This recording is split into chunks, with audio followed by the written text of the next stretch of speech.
നമ്മൾ ഇന്ന് നോക്കാൻ പോകുന്നത് അടിസ്ഥാന ശാസ്ത്രത്തിലെ 6ാം ക്ലാസ് SCERT പാഠപുസ്തകത്തിലുള്ള പ്രധാനപ്പെട്ട ബയോളജി പാർട്ട് എന്തൊക്കെയാണെന്നുള്ളതാണ് നമ്മൾ നോക്കുന്നത്. ഏറ്റവും പ്രധാനപ്പെട്ട പോയിന്റുകൾ മാത്രമാണ് നോക്കുന്നത്, അല്ലാതെ ടെക്സ്റ്റ് ബുക്ക് അതേപടി അതിലുള്ള എല്ലാം പറയുന്നില്ല. നമ്മൾ ടെക്സ്റ്റ് ബുക്കിൽ തന്നെയുള്ള ഏറ്റവും പ്രധാനപ്പെട്ട കാര്യങ്ങൾ എന്തൊക്കെയാണ് എന്നുള്ളതാണ് നോക്കുന്നത്. ആദ്യമായിട്ട് ധാന്യകം. കാർബൺ, ഹൈഡ്രജൻ, ഓക്സിജൻ എന്നിവ കൊണ്ടാണ് ധാന്യകം നിർമ്മിച്ചിരിക്കുന്നത്. എന്താണ്? കാർബൺ, ഹൈഡ്രജൻ, ഓക്സിജൻ എന്നിവ കൊണ്ടാണ് ധാന്യകം നിർമ്മിച്ചിരിക്കുന്നത്. ശരീരപ്രവർത്തനങ്ങൾക്ക് ആവശ്യമായ ഊർജം നൽകുക എന്നതാണ് ഇതിൻ്റെ മുഖ്യധർമ്മം. അന്നജം, പഞ്ചസാര, ഗ്ലൂക്കോസ്, സെല്ലുലോസ് എന്നിവ ധാന്യകങ്ങളുടെ വിവിധ രൂപങ്ങളാണ്. ധാന്യങ്ങൾ, കിഴങ്ങുവർഗ്ഗങ്ങൾ എന്നിവയിൽ അന്നജ രൂപത്തിൽ ധാന്യകം ധാരാളമായിട്ട് അടങ്ങിയിട്ടുണ്ട്. അപ്പോൾ എന്താണ് ധാന്യകം? കാർബൺ, ഹൈഡ്രജൻ, ഓക്സിജൻ എന്നിവ കൊണ്ടാണ് ധാന്യകം നിർമ്മിച്ചിരിക്കുന്നത്. ശരീരപ്രവർത്തനങ്ങൾക്ക് ആവശ്യമായിട്ടുള്ള ഊർജം നൽകുന്നത് ധാന്യകമാണ്. അന്നജം, പഞ്ചസാര, ഗ്ലൂക്കോസ്, സെല്ലുലോസ് എന്നിവ ധാന്യകങ്ങളുടെ വിവിധ രൂപമാണ്. അതുപോലെ ധാന്യങ്ങളിലും കിഴങ്ങുവർഗ്ഗങ്ങളിലും അന്നജ രൂപത്തിൽ എന്താണ്? ധാന്യകം ധാരാളമായിട്ട് അടങ്ങിയിട്ടുണ്ട്. ഇമ്പോർട്ടൻ്റ് ആണ് ധാന്യകം. ധാന്യകത്തിൻ്റെ ധർമ്മം എന്താണ്? ധാന്യകത്തിൽ എന്തൊക്കെയാണ് അടങ്ങിയിരിക്കുന്നത്, അല്ലെങ്കിൽ ധാന്യകം ഏതൊക്കെ രൂപത്തിലാണ് ഉള്ളത് എന്നൊക്കെയുള്ള കാര്യങ്ങൾ പഠിച്ചു വെക്കുക. ഇതാണ് ആദ്യം നമ്മൾ നോക്കിയത്. ഇനി വളർച്ചയ്ക്ക് പിന്നിൽ ശരീരനിർമ്മിതിക്കും വളർച്ചയ്ക്കും സഹായകമായ പ്രധാന ആഹാര ഘടകമാണ് പ്രോട്ടീൻ. ശരീരത്തിലെ കോശങ്ങൾ, മുടി, ദഹനരസങ്ങൾ തുടങ്ങിയവയുടെ നിർമ്മാണത്തിന് പ്രോട്ടീൻ ആവശ്യമാണ്. ധാന്യകങ്ങളുടെ അഭാവത്തിൽ ഊർജോൽപാദനത്തിനും പ്രോട്ടീൻ പ്രയോജനപ്പെടുത്തുന്നു. Hydrogen, carbon, oxygen, nitrogen, sulphur എന്നിവയാണ് പ്രോട്ടീനിൽ അടങ്ങിയിരിക്കുന്നത്. പ്രോട്ടീനിൽ എന്തൊക്കെയാണ് അടങ്ങിയിരിക്കുന്നത്? Hydrogen, carbon, oxygen, nitrogen, sulphur എന്നിവയാണ് പ്രോട്ടീനിൽ അടങ്ങിയിരിക്കുന്നത്. ഒരാളുടെ ശരീരത്തിനനുസരിച്ച് 1 കിലോഗ്രാമിന് 1 ഗ്രാം എന്ന തോതിൽ പ്രോട്ടീൻ ഓരോ ദിവസവും ഭക്ഷണത്തിൽ നിന്നും ലഭിക്കണം. ഒരാളുടെ ശരീരഭാരത്തിനനുസരിച്ച് എന്താണ്? അയാളുടെ 1 കിലോഗ്രാമിന് 1 ഗ്രാം എന്ന തോതിൽ പ്രോട്ടീൻ ഓരോ ദിവസവും എന്ത് വേണം? ഭക്ഷണത്തിൽ നിന്നും ലഭിക്കണം. അപ്പം നമ്മൾ എന്താണ്? ധാന്യകം പറഞ്ഞു. പിന്നീട് ഇപ്പം നമ്മൾ പ്രോട്ടീനാണ് പറയുന്നത്. അത് ശരീരത്തിലെ കോശങ്ങളുടെയും മുടിയുടെയും ദഹനരസങ്ങളുടെയൊക്കെ എന്താണ്? നിർമ്മാണത്തിന് പ്രോട്ടീൻ ആവശ്യമാണ്. ധാന്യകങ്ങളുടെ അഭാവത്തിൽ ഊർജോൽപാദനത്തിന് പ്രോട്ടീൻ പ്രയോജനപ്പെടുത്തുന്നുണ്ട്. Hydrogen, carbon, oxygen, nitrogen, sulphur എന്നിവയാണ് പ്രോട്ടീനിൽ അടങ്ങിയിരിക്കുന്നത്. ഒരാളുടെ ശരീരഭാരത്തിനനുസരിച്ച് 1 കിലോഗ്രാമിന് 1 ഗ്രാം എന്ന തോതിൽ എന്താണ്? പ്രോട്ടീൻ ഓരോ ദിവസവും ഭക്ഷണത്തിൽ നിന്നും ലഭിക്കണം. അടുത്തത്, പ്രോട്ടീൻ്റെ അഭാവം മൂലമുണ്ടാകുന്ന ഒരു രോഗമാണ് ക്വാഷിയോർക്കർ. ഇത് ബാധിച്ചവരുടെ ശരീരം ശോഷിച്ചും വയർ വീർത്തുമിരിക്കും. ക്വാഷിയോർക്കർ എന്താണ്? പ്രോട്ടീൻ്റെ അഭാവം മൂലമുണ്ടാകുന്ന ഒരു രോഗമാണ് ക്വാഷിയോർക്കർ. ഇത് ബാധിച്ചവരുടെ ശരീരം ശോഷിച്ചും വയറ് വീർത്തുമിരിക്കും. അടുത്തതായിട്ട് കൊഴുപ്പും കൊളസ്ട്രോളും. കൊഴുപ്പിൻ്റെ ഒരു രൂപമാണ് കൊളസ്ട്രോൾ. ഭക്ഷണത്തിൽ നിന്ന് ലഭിക്കുന്നത് കൂടാതെ ശരീരം സ്വയം കൊളസ്ട്രോൾ നിർമ്മിക്കുന്നുമുണ്ട്. കൊളസ്ട്രോൾ അധികമായാൽ അത് രക്തക്കുഴലുകളുടെ ഉൾഭിത്തിയിൽ പറ്റിപ്പിടിച്ച് രക്തത്തിൻ്റെ ഒഴുക്കിനെ തടസ്സപ്പെടുത്തുകയും ഇത് ഹൃദ്രോഗങ്ങൾക്ക് കാരണമാവുകയും ചെയ്യും. അതുകൊണ്ട് കൊഴുപ്പടങ്ങിയ ഭക്ഷണങ്ങൾ കൂടുതൽ കഴിക്കുന്നത് ഗുണകരമല്ല. അപ്പോൾ കൊഴുപ്പും കൊളസ്ട്രോളും എന്താണെന്ന് മനസ്സിലായി, ക്വാഷിയോർക്കർ എന്താണെന്ന് മനസ്സിലായി, പ്രോട്ടീൻ എന്താണെന്ന് മനസ്സിലായി, ധാന്യകം എന്താണെന്ന് മനസ്സിലായി. അടുത്തതായിട്ട് വിറ്റാമിനുകൾ പലതരത്തിലുണ്ട്. അപ്പോൾ ആ വിറ്റാമിനുകളുമായി ബന്ധപ്പെട്ട ഒരു ചാർട്ടാണ് നിങ്ങൾ ഈ കാണുന്നത്. അതിൽ കൊഴുപ്പിൽ ലയിക്കുന്നവയും വെള്ളത്തിൽ ലയിക്കുന്നവയുമുണ്ട്. നമുക്ക് വെള്ളത്തിൽ ലയിക്കുന്നവ നോക്കാം. വൈറ്റമിൻ ബിയും വൈറ്റമിൻ സിയും വെള്ളത്തിൽ ലയിക്കുന്നവയാണ്. അതിൽ വൈറ്റമിൻ ബി നോക്കുകയാണെങ്കിൽ ധാന്യങ്ങളുടെ തവിട്, മുട്ട, പാൽ, ചേമ്പില എന്തൊക്കെയാണ് വൈറ്റമിൻ ബി ഉള്ളത്? ധാന്യങ്ങളുടെ തവിടിൽ, മുട്ടയിൽ, പാലിൽ, ചേമ്പിലയിൽ. ധാന്യങ്ങൾ, പ്രോട്ടീൻ എന്നിവ ശരീരത്തിൽ പ്രയോജനപ്പെടുത്തൽ, ചുവന്ന രക്താണുക്കളുടെ നിർമ്മാണം, ത്വക്കിൻ്റെ ആരോഗ്യം, ഇതൊക്കെയാണ് വൈറ്റമിൻ ബിയുടെ ധർമ്മം. എന്തൊക്കെയാ? ധാന്യങ്ങൾ, പ്രോട്ടീൻ എന്നിവ ശരീരത്തിൽ പ്രയോജനപ്പെടുത്തൽ, ചുവന്ന രക്താണുക്കളുടെ നിർമ്മാണവും ത്വക്കിൻ്റെ ആരോഗ്യവുമാണ് വൈറ്റമിൻ ബിയുടെ ധർമ്മം. വൈറ്റമിൻ സി നോക്കുകയാണെങ്കിൽ പഴങ്ങൾ, നെല്ലിക്ക, മുരിങ്ങയില, പപ്പായ ഇതിലെല്ലാമാണ് വൈറ്റമിൻ സി. ത്വക്ക്, പല്ല്, മൂണ, രക്തകോശങ്ങൾ എന്നിവയുടെ ആരോഗ്യമാണ് വൈറ്റമിൻ സിയുടെ പ്രധാനപ്പെട്ട ധർമ്മം. അപ്പോൾ വൈറ്റമിൻ ബി ധാന്യങ്ങളുടെ തവിടിലും മുട്ടയിലും പാലിലും ചേമ്പിലയിലുമാണ്. വൈറ്റമിൻ സി ആണെങ്കിൽ പഴങ്ങൾ, നെല്ലിക്ക, മുരിങ്ങയില, പപ്പായ ഇവയിലൊക്കെയാണ്. വൈറ്റമിൻ ബിയുടെ ധർമ്മം ധാന്യകങ്ങൾ, പ്രോട്ടീൻ എന്നിവ ശരീരത്തിൽ പ്രയോജനപ്പെടുത്തൽ, ചുവന്ന രക്താണുക്കളുടെ നിർമ്മാണം, ത്വക്കിൻ്റെ ആരോഗ്യം എന്നിവയാണ് വൈറ്റമിൻ ബിയുടെ ധർമ്മം. വൈറ്റമിൻ സിയിലേക്ക് വരികയാണെങ്കിൽ ത്വക്ക്, പല്ല്, മൂണ, രക്തകോശങ്ങൾ എന്നിവയുടെ ആരോഗ്യമാണ് അത് പ്രധാനമായിട്ടും ചെയ്യുന്നത്. വൈറ്റമിൻ സി ഉപയോഗിക്കുന്നത് തന്നെ എന്തിനാണ്? ത്വക്കിൻ്റെയും പല്ലിൻ്റെയും മൂണയുടെയും രക്തകോശങ്ങളുടെയൊക്കെ ആരോഗ്യത്തിന് വേണ്ടിയിട്ടാണ്. ഇനി നമുക്ക് കൊഴുപ്പിൽ ലയിക്കുന്ന വൈറ്റമിനുകൾ നോക്കാം. കൊഴുപ്പിൽ ലയിക്കുന്ന വൈറ്റമിനുകൾ നോക്കുകയാണെങ്കിൽ വൈറ്റമിൻ കെ ആണ് അടുത്തത്. വൈറ്റമിൻ കെ ക്യാബേജ്, ചീര, കോളിഫ്ലവർ എന്നിവയിലാണ് വൈറ്റമിൻ കെ. മുറിവുണ്ടാകുമ്പോൾ രക്തം കട്ട പിടിക്കാൻ സഹായിക്കുന്നത് വൈറ്റമിൻ കെ ആണ്. വൈറ്റമിൻ ഇയോ? വൈറ്റമിൻ ഇ സസ്യ എണ്ണകളിൽ നിന്നാണ്. അത് നാഡികളുടെയും ചുവന്ന രക്താണുക്കളുടെയും ആരോഗ്യത്തിനാണ് വൈറ്റമിൻ ഇ. വൈറ്റമിൻ ഇ എന്താണ്? സസ്യ എണ്ണകളിൽ നിന്നാണ് ലഭിക്കുന്നത്. നാഡികളുടെയും ചുവന്ന രക്താണുക്കളുടെയും ആരോഗ്യത്തിനാണ് വൈറ്റമിൻ ഇ ഉപയോഗിക്കുന്നത്. വൈറ്റമിൻ കെ ക്യാബേജ്, ചീര, കോളിഫ്ലവർ എന്നിവയിൽ നിന്നാണ് ലഭിക്കുന്നത്. അത് മുറിവുണ്ടാകുമ്പോൾ രക്തം കട്ട പിടിക്കാൻ സഹായിക്കുന്നു. ഇനി നമ്മൾ വൈറ്റമിൻ എ നോക്കുകയാണെങ്കിൽ അത് വൈറ്റമിൻ എ ക്യാരറ്റ്, ചീര, പാലുൽപ്പന്നങ്ങൾ, കരൾ, പയറില, ചേമ്പില, മുരിങ്ങയില ഇതിൽ നിന്നൊക്കെ വൈറ്റമിൻ എ ലഭിക്കും. അത് കണ്ണ്, ത്വക്ക്, മുടി എന്നിവയുടെ ആരോഗ്യത്തിനാണ് എന്തുപയോഗിക്കുന്നത്? പ്രധാനമായിട്ടും വൈറ്റമിൻ എ ഉപയോഗിക്കുന്നത്. അപ്പോൾ ക്യാരറ്റ്, ചീര, പാലുൽപ്പന്നങ്ങൾ, അതുപോലെ കരൾ, പയറില, ചേമ്പില, മുരിങ്ങയില എന്നിവയിൽ നിന്നൊക്കെ എന്താണ് നമുക്ക് ലഭിക്കുന്നത്? വൈറ്റമിൻ എ ആണ്. അത് കണ്ണ്, ത്വക്ക്, മുടി എന്നിവയുടെ ആരോഗ്യത്തിനാണ് ഉപയോഗിക്കുന്നത്. അവസാനമായിട്ട് വൈറ്റമിൻ ഡി നോക്കുകയാണെങ്കിൽ സൂര്യപ്രകാശം ഏൽക്കുമ്പോൾ ശരീരത്തിൽ നിർമ്മിക്കപ്പെടുന്നതാണ്. അതുപോലെ പാലുൽപ്പന്നങ്ങളിൽ നിന്ന് ലഭിക്കും, എന്നാലും പ്രധാനമായിട്ടും സൂര്യപ്രകാശത്തിൽ നിന്നാണ്. ഇപ്പോൾ ഈ ഒരു സമയത്ത് ശ്രദ്ധിച്ചറിയാം, ആഫ്റ്റർ കോവിഡ് എന്താണ്, ആൾക്കാർക്ക് ഒരുപാട് പേർക്ക് വൈറ്റമിൻ ഡി ഡെഫിഷ്യൻസി നമ്മൾ കണ്ടുവരുന്നുണ്ട്. അപ്പോൾ വൈറ്റമിൻ ഡി അത് സൂര്യപ്രകാശം ഏൽക്കുമ്പോൾ ശരീരത്തിൽ നിർമ്മിക്കപ്പെടുന്നതാണ് വൈറ്റമിൻ ഡി. എല്ലുകളുടെയും പല്ലുകളുടെയും ആരോഗ്യം, കാൽസ്യം, ഫോസ്ഫറസ് എന്നിവയുടെ ആഗിരണം എല്ലാം വൈറ്റമിൻ ഡി ആണ്. എന്താണ്? എല്ലുകളുടെയും പല്ലുകളുടെയും ആരോഗ്യം, കാൽസ്യം, ഫോസ്ഫറസ് എന്നിവയുടെ ആഗിരണം ഇതെല്ലാം എന്താണ്? വൈറ്റമിൻ ഡി ആണ്. ഒന്നുകൂടെ പറയുകയാണ്, സൂര്യപ്രകാശം ഏൽക്കുമ്പോൾ ശരീരത്തിൽ നിർമ്മിക്കപ്പെടുന്നു, പാലുൽപ്പന്നങ്ങളിൽ നിന്നും ലഭിക്കും, എന്നാലും മെയിനായിട്ടും ഭക്ഷണത്തിൽ നിന്ന് ലഭിക്കാതെ ഉള്ള വൈറ്റമിൻ ഏതെന്ന് ചോദിച്ചാൽ അങ്ങനെ PSC ചോദിച്ചിട്ടുണ്ട്. അതിന് ഉത്തരം വൈറ്റമിൻ ഡി ആണ്. എല്ലുകളുടെയും പല്ലുകളുടെയും ആരോഗ്യം, അതുപോലെ കാൽസ്യം, ഫോസ്ഫറസ് എന്നിവയുടെ ആഗിരണമാണ് വൈറ്റമിൻ ഡിയുടെ ധർമ്മം. ഇനി അടച്ചു വെച്ചില്ലെങ്കിൽ പഴങ്ങളും പച്ചക്കറികളും വേവിക്കുമ്പോൾ അവയിലെ വിറ്റാമിൻ സി നീരാവിയിൽ ലയിക്കുന്നു. ഇത് നീരാവിയോടൊപ്പം എളുപ്പം പുറത്തു പോകുന്നു. അതിനാൽ അടച്ചു വെച്ച് വേവിക്കുന്നതാണ് നല്ലത്. ജസ്റ്റ് ഒരു അറിവിലേക്ക് പറയുന്നതാണ്, പഴങ്ങളും പച്ചക്കറികളും വേവിക്കുമ്പോൾ അവയിലെ വൈറ്റമിൻ സി നീരാവിയിൽ ലയിക്കുകയും ഇത് നീരാവിയോടൊപ്പം എളുപ്പം തന്നെ എന്ത് ചെയ്യുന്നു? പുറത്തു പോകുന്നു. അതിനാൽ അടച്ചു വെച്ച് വേവിക്കുന്നതാണിത് നല്ലത്. അടുത്തത് എന്താണ്? ശ്രദ്ധിച്ച് നോക്കിക്കേ.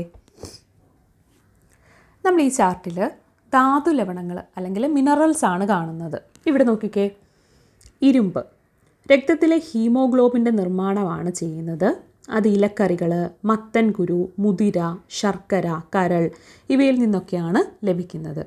അപ്പം ഇരുമ്പ് ലഭിക്കുന്നത് എവിടെ നിന്നാണ്? ഇലക്കറികൾ, മത്തൻ കുരു, മുതിര, ശർക്കര, കരൾ ഇതിൽ നിന്നൊക്കെയാണ്. നമ്മൾ പെൺകുട്ടികളിൽ വിളർച്ച ഉണ്ടാകുന്ന കാര്യം പറയുമ്പോൾ എന്താണ്? ഇരുമ്പിൻ്റെ അയൺ ഡെഫിഷ്യൻസി മൂലമാണെന്ന് പറയുന്നതൊക്കെ കേട്ടിട്ടില്ലേ? അടുത്തതായിട്ട് കാൽസ്യം, പിന്നെ ഫോസ്ഫറസും. കാൽസ്യവും ഫോസ്ഫറസും നമുക്ക് ഏത്തപ്പഴം, മരച്ചീനി, ചേന, ഇലക്കറികൾ, പാലുൽപ്പന്നങ്ങൾ ഇവയിൽ നിന്നൊക്കെയാണ് ലഭിക്കുന്നത്. ഇത് എല്ലുകളുടെയും പല്ലുകളുടെയും നിർമ്മാണത്തിനും പേശികളുടെയും നാഡികളുടെയും പ്രവർത്തനത്തിനും സഹായിക്കുന്നു. സോഡിയം ആണെങ്കിൽ ശരീരത്തിൽ ആവശ്യമായ ജലം നിലനിർത്തുകയാണ് ചെയ്യുന്നത്. അത് കറിയുപ്പിൽ നിന്നാണ് ലഭിക്കുന്നത്. അയഡിൻ തൈറോയിഡ് ഗ്രന്ഥിയുടെ ശരിയായ പ്രവർത്തനത്തിന്, അതുപോലെ മാനസിക വളർച്ചയ്ക്കും. കടൽ വിഭവങ്ങൾ, അയഡിൻ ചേർത്ത ഉപ്പ്, കടൽ മത്സ്യങ്ങളുടെ തല ഇവയിൽ നിന്നൊക്കെയാണ് നമുക്ക് അയഡിൻ ലഭിക്കുന്നത്. അപ്പോൾ ഈ മിനറൽസൊക്കെ അത്രയേറെ ഇമ്പോർട്ടൻ്റ് ആണ്. അത് ഏതൊക്കെയാണ്, അതിൻ്റെ സോഴ്സ് എന്താണ്, അതെന്ത് ധർമ്മമാണ് നിർവഹിക്കുന്നത് എന്നുള്ളത് നമ്മൾ മനസ്സിലാക്കണം. ഇരുമ്പ് രക്തത്തിലെ ഹീമോഗ്ലോബിൻ്റെ നിർമ്മാണമാണ്. ഇലക്കറികൾ, മത്തൻകുരു, മുതിര, ശർക്കര, കരൾ ഇവയിൽ നിന്നൊക്കെയാണ് ലഭിക്കുന്നത്. കാൽസ്യം, ഫോസ്ഫറസ് ഇവ എന്താണ്? എല്ലുകളുടെയും പല്ലുകളുടെയും നിർമ്മാണത്തിനും പേശികളുടെയും നാഡികളുടെയും പ്രവർത്തനത്തിനും സഹായിക്കുന്നു. ഏത്തപ്പഴം, മരച്ചീനി, ചേന, ഇലക്കറികൾ, പാലുൽപ്പന്നങ്ങൾ തുടങ്ങിയവയിൽ നിന്നാണ് കാൽസ്യവും ഫോസ്ഫറസും ലഭിക്കുന്നത്. നമുക്ക് സോഡിയം നോക്കുകയാണെങ്കിൽ ശരീരത്തിൽ ആവശ്യമായ ജലം നിലനിർത്തുന്നു. അതുപോലെ തന്നെ കറിയുപ്പിൽ നിന്നാണ് ലഭിക്കുന്നത്. അയഡിൻ നോക്കിയാൽ തൈറോയിഡ് ഗ്രന്ഥിയുടെ ശരിയായ പ്രവർത്തനത്തിനും മാനസിക വളർച്ചയ്ക്കുമാണ്. അത് കടൽ വിഭവങ്ങൾ, അയഡിൻ ചേർത്ത ഉപ്പ്, കടൽ മത്സ്യങ്ങളുടെ തല എന്നിവയിൽ നിന്നാണ് ലഭിക്കുന്നത്. നമുക്കിനി പോഷക അപര്യാപ്തത രോഗങ്ങൾ നോക്കിയാലോ. Nutrients deficiency diseases. അത് പോഷക ഘടകങ്ങളുടെ അപര്യാപ്തത ശരീര വളർച്ച മുരടിക്കുന്നതിനും പലതരം രോഗങ്ങൾ ഉണ്ടാകുന്നതിനും കാരണമാകുന്നു. ഇത്തരം രോഗങ്ങളാണ് പോഷക അപര്യാപ്തത രോഗങ്ങൾ. എന്താണ് പോഷക അപര്യാപ്തത രോഗങ്ങൾ? പോഷക ഘടകങ്ങളുടെ അപര്യാപ്തത ശരീര വളർച്ച മുരടിക്കുന്നതിനും പലതരം രോഗങ്ങൾ ഉണ്ടാകുന്നതിനും കാരണമാകുന്നു. ഇത്തരം രോഗങ്ങളാണ് പോഷക അപര്യാപ്തത രോഗങ്ങൾ. നമുക്ക് പോഷക ഘടകം അപര്യാപ്തത രോഗം, അതിൻ്റെ ലക്ഷണങ്ങൾ അതൊന്ന് നോക്കാം. വൈറ്റമിൻ എയുടെ അപര്യാപ്തത മൂലം ഉണ്ടാകുന്ന രോഗമാണ് നിശാന്തത. നിശാന്തതയുടെ ലക്ഷണം എന്താണ്? മങ്ങിയ പ്രകാശത്തിൽ കാണാൻ കഴിയില്ല. അപ്പോൾ വൈറ്റമിൻ എയുടെ അപര്യാപ്തത മൂലമുണ്ടാകുന്ന രോഗമാണ് നിശാന്തത. മങ്ങിയ പ്രകാശത്തിൽ കാണാൻ കഴിയില്ല. അടുത്തത് വൈറ്റമിൻ ബി. വൈറ്റമിൻ ബിയുടെ അപര്യാപ്തത മൂലം വായ്പുണ്ണുണ്ടാകുന്നു. എന്താണ്? വായിൽ വ്രണങ്ങളാണ് അതിൻ്റെ ലക്ഷണം. വൈറ്റമിൻ സിയുടെ അപര്യാപ്തത മൂലം ഉണ്ടാകുന്ന രോഗമാണ് സ്കർവി. അത് മോണയിൽ പഴുപ്പും രക്തസ്രാവവുമാണ് സ്കർവിയുടെ ലക്ഷണങ്ങൾ. വൈറ്റമിൻ ഡിയുടെ അപര്യാപ്തത മൂലമാണ് കണ രോഗം ഉണ്ടാകുന്നത്. അത് അസ്ഥികൾ കനം കുറഞ്ഞ് വളയുന്നതാണ് കണ എന്ന് പറയുന്ന രോഗം. അടുത്തത് ഇരുമ്പിൻ്റെ അപര്യാപ്തത മൂലം ഉണ്ടാകുന്ന രോഗമാണ് അനീമിയ. അത് രക്തക്കുറവ്, വിളർച്ച എന്നിവയാണ് ഇതിൻ്റെ ലക്ഷണങ്ങൾ. അയഡിൻ അപര്യാപ്തത മൂലം ഉണ്ടാകുന്ന രോഗമാണ് ഗോയിറ്റർ. അത് തൊണ്ടയിൽ മുഴയാണ് അതിൻ്റെ ലക്ഷണം. നമുക്കൊന്നും കൂടി നോക്കാം. വൈറ്റമിൻ എയുടെ അപര്യാപ്തത മൂലം ഉണ്ടാകുന്ന രോഗമാണ് നിശാന്തത. മങ്ങിയ പ്രകാശത്തിൽ കാണാൻ കഴിയില്ല എന്നുള്ളതാണ് അതിൻ്റെ ലക്ഷണം. വൈറ്റമിൻ ബിയുടെ അപര്യാപ്തത മൂലം ഉണ്ടാകുന്ന രോഗമാണ് വായ്പുണ്ണ്. അത് വായിൽ വ്രണങ്ങളാണ്. വൈറ്റമിൻ സിയുടെ അപര്യാപ്തത മൂലം ഉണ്ടാകുന്ന രോഗം ഏതാണ്? സ്കർവി. മോണയിൽ പഴുപ്പും രക്തസ്രാവവുമാണ് അതിൻ്റെ ലക്ഷണം. വൈറ്റമിൻ ഡിയുടെ അപര്യാപ്തത മൂലം ഉണ്ടാകുന്ന രോഗമാണ് കണ. അത് അസ്ഥികൾ കനം കുറഞ്ഞ് വളയുകയാണ് ചെയ്യുന്നത്. ഇരുമ്പിൻ്റെ അപര്യാപ്തത മൂലം ഉണ്ടാകുന്നതാണ് അനീമിയ. രക്തക്കുറവും വിളർച്ചയാണ് ലക്ഷണങ്ങൾ. അയഡിൻ അപര്യാപ്തത മൂലം ഉണ്ടാകുന്ന രോഗങ്ങളാണ് ഗോയിറ്റർ. അത് തൊണ്ടയിൽ മുഴയാണ് അതിൻ്റെ ലക്ഷണം. അടുത്തത് അത്രയും കഴിഞ്ഞു. ഇനിയും ബയോളജി പാർട്ടിലുള്ളത് മറ്റൊന്നാണ് ആവാസ വ്യവസ്ഥ അല്ലെങ്കിൽ എക്കോസിസ്റ്റം. ഒരു ജീവി ജീവിക്കുന്ന പ്രകൃതിദത്തമായ ചുറ്റുപാടിനെയാണ് ആവാസം എന്ന് പറയുന്നത്. ജീവീയ ഘടകങ്ങളും അജീവീയ ഘടകങ്ങളും ഉൾപ്പെടുന്നതും അവയുടെ പരസ്പര ബന്ധത്തിലൂടെ നിലനിൽക്കുന്നതുമായ സംവിധാനമാണേത്? ആവാസ വ്യവസ്ഥ. അപ്പോൾ എന്താണ് ആവാസ വ്യവസ്ഥ അഥവാ എക്കോസിസ്റ്റം? ഒരു ജീവി ജീവിക്കുന്ന അതിൻ്റെ പ്രകൃതിദത്തമായ ചുറ്റുപാടിനെയാണ് നമ്മൾ ആവാസം എന്ന് പറയുന്നത്. അവിടെ ജീവീയ ഘടകങ്ങളും അജീവീയ ഘടകങ്ങളും ഉൾപ്പെടുന്നതും അവയുടെ പരസ്പര ബന്ധത്തിലൂടെ നിലനിൽക്കുന്നതുമായ സംവിധാനമാണ് ആവാസ വ്യവസ്ഥ എന്ന് പറയുന്നത്. ആവാസ വ്യവസ്ഥ അഥവാ എക്കോസിസ്റ്റം എന്ന് പറയുന്നത്. ഭക്ഷ്യശൃംഖലയിലെ ആദ്യത്തെ കണ്ണി എപ്പോഴും ഹരിതസസ്യമായിരിക്കും. അവസാന കണ്ണിയായി വരുന്നത് പൊതുവെ മാംസഭോജികളായിരിക്കും. ഇടയ്ക്കുള്ളവ സസ്യഭോജികളോ മിശ്രഭോജികളോ ആകാം. നിങ്ങൾ മനസ്സിലേക്ക് ഏതെങ്കിലും ഒരു ഒരു ഭക്ഷ്യശൃംഖല നോക്കുക. അവിടെ ആദ്യത്തെ കണ്ണി എപ്പോഴും അതൊരു ഹരിതസസ്യമായിരിക്കും. അവസാനത്തെ കണ്ണി ഒരു മാംസഭോജിയായ ജീവിയായിരിക്കും. നടുവിലുള്ള കണ്ണി എപ്പോഴും ഒരു സസ്യഭോജിയോ അല്ലെങ്കിൽ മിശ്രഭോജികളോ ആയിരിക്കാം. വിവിധ ഭക്ഷ്യശൃംഖലകൾ ഒന്നിച്ചു ചേർന്നുണ്ടാകുന്നതാണ് ഭക്ഷ്യശൃംഖലാജാലം അഥവാ ഫുഡ് വെബ്. പ്രകൃതിയിൽ ഭക്ഷ്യശൃംഖലാജാലമാണ് ഉള്ളത്. ഇത് നമ്മൾ മുൻപുള്ളൊരു ക്ലാസ്സിൽ പറഞ്ഞ കാര്യം തന്നെയാണ്. ഹരിതസസ്യങ്ങൾ സ്വയം ആഹാരം നിർമ്മിക്കുന്നു. അതിനാൽ അവ ഉൽപ്പാദകർ അഥവാ പ്രൊഡ്യൂസേഴ്സ് എന്നറിയപ്പെടുന്നു. ആഹാരത്തിനായി മറ്റു ജീവികളെ ആശ്രയിക്കുന്ന ജീവികളെയാണ് ഉപഭോക്താക്കൾ അഥവാ കൺസ്യൂമേഴ്സ് എന്ന് വിളിക്കുന്നത്. എന്താണ്? ഹരിതസസ്യങ്ങൾ സ്വയം ആഹാരം നിർമ്മിക്കുകയല്ലേ, അതുകൊണ്ട് അവ ആരാണ്? അവ ഉൽപ്പാദകരാണ്. ആഹാരത്തിനായിട്ട് മറ്റ് ജീവികളെ ആശ്രയിക്കുന്ന ജീവികളെയാണ് നമ്മളെന്ത് ഉപഭോക്താക്കളെന്ന് വിളിക്കുന്നത്. അടുത്തത് വിഘാടകർ എന്താണെന്ന് നമുക്ക് നോക്കാം. ജൈവാവശിഷ്ടങ്ങളെ വിഘടിപ്പിച്ച് മണ്ണിനോട് ചേർക്കുന്നത് ബാക്ടീരിയ, ഫംഗസ് മുതലായ സൂക്ഷ്മജീവികളാണ്. ഇവയെ വിഘാടകർ എന്ന് പറയുന്നു. ഇത് ഫംഗസിന് ഉദാഹരണം, ഇത് ബാക്ടീരിയയുടെ ചിത്രമാണ്. അപ്പം എന്താണ്? ജൈവാവശിഷ്ടങ്ങളെ വിഘടിപ്പിച്ച് മണ്ണിനോട് ചേർക്കുന്നത് ബാക്ടീരിയ, ഫംഗസ് മുതലായ സൂക്ഷ്മജീവികളാണ്. ഇവയെ നമ്മൾ വിഘാടകർ എന്നാണ് പറയുന്നത്. വിഘാടകരുടെ പ്രവർത്തന ഫലമായി ജൈവാവശിഷ്ടങ്ങൾ വിഘടിക്കുമ്പോൾ ഉണ്ടാകുന്ന പോഷക ഘടകങ്ങൾ സസ്യങ്ങളുടെ വളർച്ചയ്ക്ക് എന്താണ്? വീണ്ടും ലഭ്യമാവുകയാണ് ചെയ്യുന്നത്. ഇനി ആകൃതിക്കും സംരക്ഷണത്തിനും. ഒച്ച്, വണ്ട്, ഞണ്ട്, ചിപ്പികൾ മുതലായ ജീവികൾക്ക് കട്ടിയുള്ള പുറന്തോടുകളാണുള്ളത്. പഴുതാര, തേരട്ട തുടങ്ങിയവയുടെ പുറന്തോടുകൾ കട്ടി കുറഞ്ഞവയാണ്. ശരീരഭാഗങ്ങളെ സംരക്ഷിക്കുന്നതിനും ആകൃതി നൽകുന്നതിനും ശത്രുക്കളിൽ നിന്ന് രക്ഷ നേടാനും പുറന്തോടുകൾ സഹായിക്കുന്നു. ശരീരത്തിൻ്റെ പുറത്തുള്ള ഇത്തരം ആവരണങ്ങളെ ബാഹ്യാസ്ഥികൂടം എന്നാണ് പറയുന്നത്. ഇതാണ് നമുക്കറിയേണ്ട മെയിൻ പോയിന്റ്. എന്താ? ഒച്ചിൻ്റെയോ വണ്ടിൻ്റെയോ ഞണ്ട്, ചിപ്പികൾ ഇതൊക്കെ നോക്കുമ്പോൾ കട്ടിയോട് കൂടിയ പുറന്തോടാണ്. ഈ ചിത്രത്തിൽ നോക്കിയാൽ മതി. ഈ വണ്ടിനൊക്കെ എന്താണ്? കട്ടിയോട് കൂടിയ പുറന്തോടാണ് അല്ലേ? ഞണ്ടിനൊക്കെ കട്ടിയുള്ള പുറന്തോടാണ്. അതേസമയത്ത് പഴുതാര, തേരട്ട ഇവയൊക്കെ നോക്കുമ്പോൾ എന്താണ്? അവയ്ക്ക് പുറന്തോടുകളുണ്ട്, പക്ഷെ അത് കട്ടി കുറഞ്ഞത്. തേരട്ടയ്ക്കൊക്കെ കട്ടി കുറഞ്ഞ പുറന്തോടുകളാണുള്ളത്. അപ്പോൾ ഈ പുറന്തോടുകൾ കട്ടി കൂടിയതായിക്കോട്ടെ കട്ടി കുറഞ്ഞതായിക്കോട്ടെ, ഈ പുറന്തോടുകൾ എന്തിനു വേണ്ടിയിട്ടാണ്? ശരീരഭാഗങ്ങളെ സംരക്ഷിക്കുന്നതിനും ആകൃതി നൽകുന്നതിനും അതുപോലെ തന്നെ ശത്രുക്കളിൽ നിന്ന് രക്ഷ നേടാനും ഒക്കെയാണ് ഈ പുറന്തോടുകൾ സഹായിക്കുന്നത്.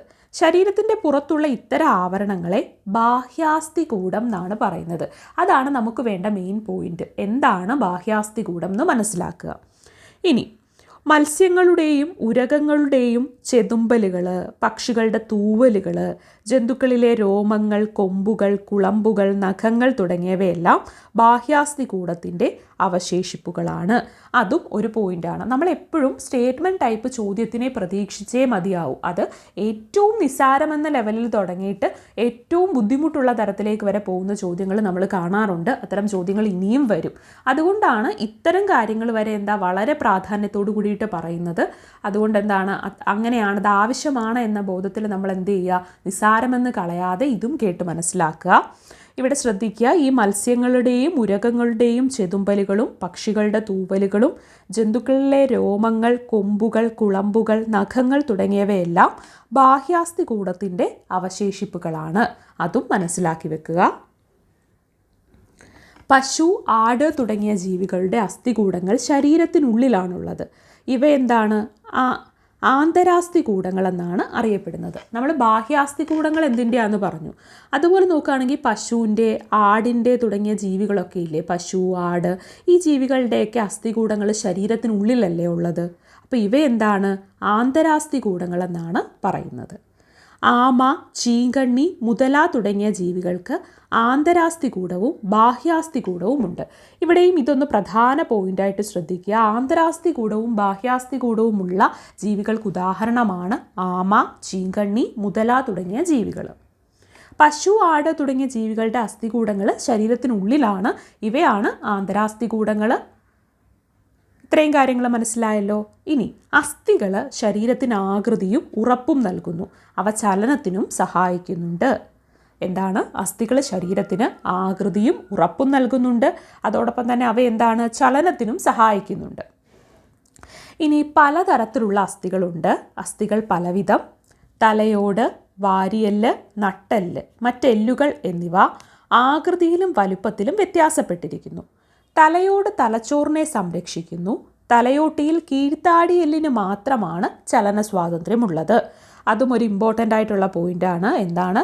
ആദ്യം നോക്കാം. തലയോട്, വാരിയെല്ല്, നട്ടെല്ല്, മറ്റെല്ലുകൾ എന്നിവ ആകൃതിയിലും വലിപ്പത്തിലും വ്യത്യാസപ്പെട്ടിരിക്കുന്നു. തലയോട് തലച്ചോറിനെ സംരക്ഷിക്കുന്നു. തലയോട്ടിയിൽ കീഴ്ത്താടി എല്ലിന് മാത്രമാണ് എന്ത് ചലന സ്വാതന്ത്ര്യമുള്ളത്. അപ്പോൾ തലയോട്ടിയിൽ കീഴ്ത്താടി എല്ലിന് മാത്രമേ ചലന സ്വാതന്ത്ര്യമുള്ളൂ. ശരീരത്തിലെ ഏറ്റവും ബലമുള്ള എല്ലുകൾ എവിടത്തെയാണ്? ശരീരത്തിലെ ഏറ്റവും ബലമുള്ള എല്ലുകൾ കീഴ്ത്താടി എല്ലാണ്.